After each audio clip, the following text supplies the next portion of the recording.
আসসালামু আলাইকুম সবাইকে। ইমাম ইবনে কাইম রাহিমাহুল্লাহর তিনটা কথা আছে। এক নাম্বার হচ্ছে যে জীবন নিয়ে কখনো উদ্বিগ্ন হবেন না, কারণ আমাদের পুরো জীবনটাই হচ্ছে আল্লাহর জন্য। দুই নাম্বার হচ্ছে যে রিজিক নিয়ে পেরেশান হবে না, আমাদের রিজিক আল্লাহ তাআলার পক্ষ থেকে দেয়।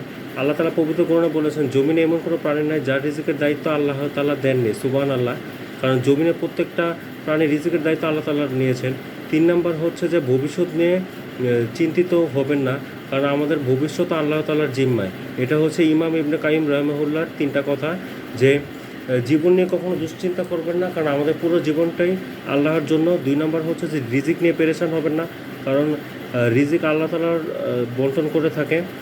কারণ আল্লাহ তাআলা জমিনে এমন কোনো প্রাণী নাই যার রিজিকের দায়িত্ব নেননি। আর তিন নম্বর হচ্ছে যে ভবিষ্যৎ নিয়ে উদ্বিগ্ন হবেন না, কারণ পুরো কারণ ভবিষ্যৎ আল্লাহর জিম্মা। এটা হচ্ছে ইমাম ইবনে কাইম রাহিমাহুল্লাহর তিনটা কথা। তো আমরা অবশ্যই এই তিনটা জিনিস নিয়ে চিন্তিত হব না, অন্যকে অবশ্যই না করব এই তিনটে নিয়ে উদ্বিগ্ন না হতে। তো সবাই ভালো থাকবেন, সুস্থ থাকবেন। আসসালামু আলাইকুম ওয়া রাহমাতুল্লাহি ওয়া বারাকাতুহু।